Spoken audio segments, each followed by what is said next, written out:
अस्सलाम वालेकुम फ्रेंड्स। उम्रा के हवाले से बहुत सी बातें मेरे माइंड में हैं और मैं आपसे शेयर करना चाहती हूँ। और मेरी बातें सुनकर अगर किसी का भला हो जाता है या कोई सोचता है तो उसका क्रेडिट जो है वो उसको भी जाएगा, मुझे भी जाएगा। उम्रा में जाने से सबसे ज़्यादा ज़रूरी होता है आपके लगेज में आपका ड्रेस कोड। मर्दों के लिए एहराम when they are going to perform उम्रा, और लेडीज़ के लिए थ्रू आउट अबाया। इसको कहते हैं हालत हरम में होना। ठीक है जी। तो आपकी जो हालत एहराम है या आप हरम में के दर्जा को हासिल तब करते हैं जब आप राइड इन करते हैं एयरपोर्ट पे। क्यों कि एयरपोर्ट पर एरोप्लेन में राइड इन करने के वक्त अगर आप जद्दा पर लैंड कर रहे हैं या मक्का में तो नहीं लैंड करेंगे आप ऑब्वियसली, या मदीना में लैंड करेंगे या जद्दा में लैंड करेंगे, तो मीकात का एक मकाम आता है जहां पर हरम की हदूद शुरू हो जाती है।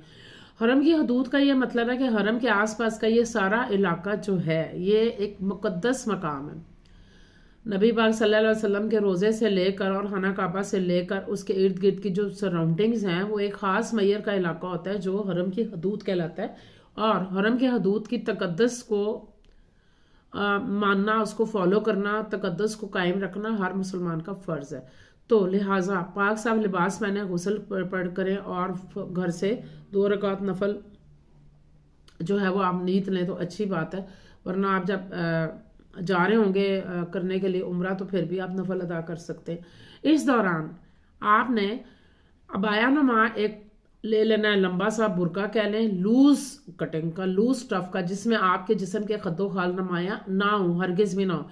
और उसके ऊपर आप एक पहनेंगे, एक छोटे छोटे से हिजाब आते हैं, उसको आप एक कैप पहन के कर सकते हैं, या फिर आप इसको बिल्कुल इस तरह कर लेंगे, ऐसे कर लेंगी गर्ल्स लेडीज के आपका यहाँ पर सेफ्टी पिन लगा लें। मैंने कोई टोपी नहीं पहनी थी, मैं भूल गई थी यहीं पर, तो यहाँ पे भी आप कर लें, इस तरह भी कर लें। अब ये इतना लूज नहीं होना चाहिए कि हवा में फटफड़ाता फिर आपके मुंह को टच कर दे। ठीक है जी।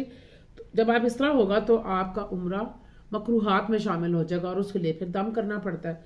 लेकिन इसी तरह मर्दों में 2 चादरें होंगी जिनको आप नॉट की तरह इस तरह करके बांध सकते हैं और एक ऊपर इस तरह ले लेंगे, और जब आप उम्रा में जाएंगे तो आप एक बाजू बाहर निकाल लेंगे। अब होता क्या है, हमारी लेडीज जो ज्यादा ही फैशन की शौकीन होती हैं, खासकर लड़कियां वगैरह, वो क्या करती हैं कि अबाया को इस तरह का स्टिच करवाती हैं जैसे किसी फैशन शो में, नुमाइश के लिए, एग्जीबिशन के लिए, और वो मॉडलिंग करने के लिए जा रहे हैं। सॉरी टू से नॉट फॉर ऑल, लेकिन मैंने अपनी इन 2 आंखों से देखा। इतना टाइट करके यहाँ पर बेल्ट पहनी हुई है कि उनका अपर और लोअर पार्ट बिल्कुल अलग हो रहा है, वेस्ट लाइन प्रोमिनेंट हो रही है। नंबर 2 जो मैंने अपनी आंखों से देखा था कि इतनी इतनी 1-1 फुट के करीब उन्होंने ऐसी लेस लगाई हुई है जिसमें बड़े बड़े गोल गोल सुराख हैं, और नीचे उन्होंने पहनी हुई है टाइट्स। और टाइट्स का मतलब क्या होता है, टखने नंगे। ला हौला वला कुव्वत इल्ला बिल्लाह। अल्लाह ताला रहम करे उनके हाल पर। मुझे देखकर शदीद अफसोस हुआ। मैं अब उनकी फिल्म तो नहीं बना सकती थी। तीसरा मैंने ये देखा कि जॉर्जेट का स्टफ है, जिस तरह का हमारा ये वाला, ये जो हमारा दुपट्टा होता है ना, इस तरह का जॉर्जेट का ऑर्गेन्जा वाले स्टफ टाइप का, इतना बारीक फ्रिल्स वाला बनाया हुआ था, एक फ्रॉक की तरह का, और उसके नीचे भी सी थ्रू था। सी थ्रू का मतलब ये है कि आपकी उसमें से लेग्स नजर आ रही हैं, और वो ऊंचा भी था। तो जब वो चलती थी तो फ्लेयर्स की तरह इस तरह करके वो लगता तो अच्छा था, लेकिन आप किस जगह पर आए हुए हो। सादगी, आपका जिस्म नुमाया ना हो, और दूसरा ये आपने इतना टाइट किया हुआ, यूं करके ऐसे करके बांधा हुआ है, और आगे से आपका जो सीना है वो नुमाया है, तो बहुत बुरी बात है। आपने अपने आप को इस तरह रखना है कि या तो अबाया जो है वो 2 पार्ट्स में होगा, हिजाब अलग होगा और वो अलग होगा, या फिर आपका एक ही पूरा सा होगा, उसमें आप यहाँ से लेके यूं करके और यही नीचे एक्सटेंड हो जाएगा आपके पाँव की तरफ। ये भी पहन सकते हैं आप।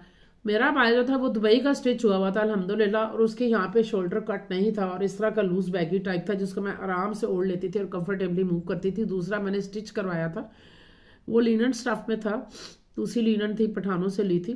तो आप प्लीज़ ये कोशिश करें कि आप किस जगह पर जा रहे हैं वहाँ पर आपने फैशन नहीं करने। अबाया का ओढ़ने का मतलब ये होता है। और मैंने बाद में ये भी देखा कि जी जनाब जॉर्जेट के जर्क वर्क कलर के कपड़े पहने हुए।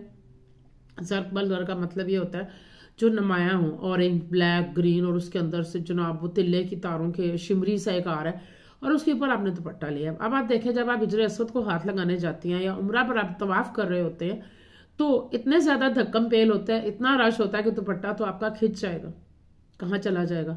हिजर असवद में लगाने के लिए रश कोई डिसिप्लिन नहीं होता। आई एम सॉरी टू से कोई पुलिस वाले रेगुलेट नहीं करते कि लेडीज, हाँ मैं तो चाहती हूँ कि कोई टच भी ना करे आपसे बाजारों में, कहीं मार्केट्स में। और वहां पे क्या होता है, धक्कम पेल हो रही होती है और मेरे हस्बैंड ने मेरा हाथ पकड़ा हुआ था ताकि वो लगाए हाथ और उसी जगह पर मैं लगा लूं। बीच में से एक काला हबशी हमें तोड़ने की कोशिश कर रहा था। सॉरी टू से जब मैंने कहा पुलिस पुलिस पुलिस, लेकिन वो अपनी जिद पर कायम रहा।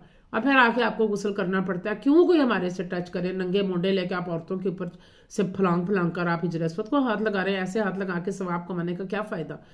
आप अपनी हदूद में रहें, शर्म और ख्याल करें। और लेडीज का एक अलग होना चाहिए, क्यों होनी चाहिए जहां पर लेडीज हो। तो यहाँ में मुझे बहुत ज्यादा इनडिसिप्लिन फील हुआ। चौथी बात यह कि जब मैं अकेली तवाफ कर रही हूँ, जब आपके साथ हस्बैंड नहीं है, if he is not well, पर आप अकेले जा रहे हैं, तो आप कोशिश रहें कि आप लेडीज के सर्कल में रहें। लेडीज के सर्कल में रहने का क्या मतलब, अगर आप लेडीज के पीछे पीछे चल रहे हैं, may be they know you और यू डोंट नो देम, कोई बात नहीं, आप उनका पीछे हाथ टच कर लें मुंडे पे, वो देखेंगे और आपको कुछ नहीं कहेंगे। तो इसमें आपको दरमियान में पीर्स करता हुआ कोई स्ट्रेंजर मर्द एंटर नहीं हो सकेगा, क्योंकि मकामी इब्राहिमी पर तवाफ शुरू होता है और मकामी इब्राहिमी से ही एंड होता है, जहां पर उनका वो दरवाजा है खाना काबा का। तो वहां पे इस तरह हजूम भी आ रहा होता है और समटाइम्स आपको खुली जगह मिल जाती है। तो अगर आपने हिजर असवद को टच करना है तो आप इनर मोस्ट क्यू में रहेंगे, उसमें भी जरा फासले से रहें, क्योंकि अगर आप वहां पर गिर गए या धक्के से कहीं बम्प कर गए, खुदा न खासा, तो चोट लग सकती है। तो मैंने वो जगह देखी थी कि जहाँ पे थिन होता था क्राउड, तो मैं उसमें से रास्ता बनाती बनाती I made my way and I took my husband over there, क्योंकि हिजर असवद को टच करके ही आपका तवाफ मुकम्मल होता है और आपको एक होता है कि हमने ये भी सुन्नत पूरी कर ली। मकाम इब्राहिम पर भी रश होता है, लेकिन वहाँ आपको जगह मिल सकती है। मकाम इब्राहिम वो जगह है जहाँ पे इब्राहिम अलैहिस्सलाम के पाँव के 2 नक्श है, और वो जगह थी जहां पर आप पत्थर पे खड़े होकर ऊंचाई में पत्थर लगाते जाते थे और वो ऊंचा होता जाता था। तो वहां पर उसको शीशे में एक बंद कर दिया गया, वहां पर भी लोग हाथ लगा लेते हैं और रुक के दुआ मांग लेते हैं।